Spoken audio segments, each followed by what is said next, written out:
These were supposed to be the fun Warriors. Really. See, last season, this team spent so much time strategizing about how to ward off the exhaustion that comes with maintaining a dynasty that it was, well, exhausting. Sure, they did win a title at the end, but in the process snuffed out so much joy that they went into this season with a different approach. Instead of worrying about the long-term effects of every dribble, they just went out and played, and it was beautiful. We got Steph Curry shooting with abandon from all over the floor. Woo! Kevin Durant charging into Madison Square Garden. We got Klay Thompson doing Klay Thompson things in a headband.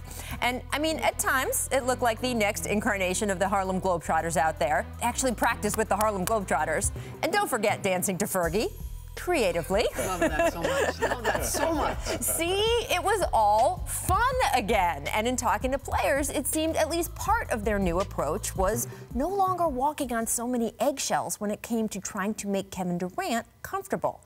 From their style of play, what Steph did or didn't do, to their public comments, they just weren't going to worry about it so much. As one guy in the locker room told me, if 2 NBA titles aren't enough to convince him to be here, there's nothing more we can do. And the funny thing is, one of the guys who seemed the happiest at this development was Kevin Durant. It just all seemed a lot more natural and organic and exactly like what a team should be. At least until 2 nights ago at the Staples Center. And it's funny, I was in the building that night, and I can't say that in real time on the court, it felt like we were watching what may one day be considered a turning point in the history of the franchise. But then, yesterday, ESPN's Adrian Wojnarowski and Mark Spears reported the argument that started on the bench was so heated and serious it spilled into the post-game locker room. The Athletic's Marcus Thompson has since provided additional details that Draymond called KD a derogatory name repeatedly, that he criticized Durant for making everything about him, and that included KD holding the franchise hostage with yet another contract that allows him an out in free agency.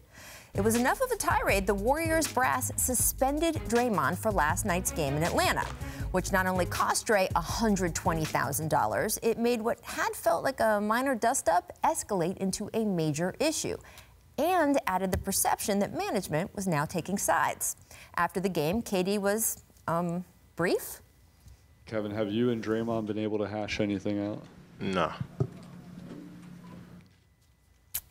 Green was not available. Thompson reported he was upset enough about how this was playing out that he went over to Steph Curry's house to discuss it.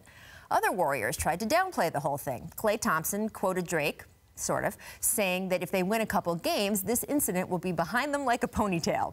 Andre Iguodala tweeted, "You can't climb a mountain if it's smooth." Clever. Wise. True, also. Yeah.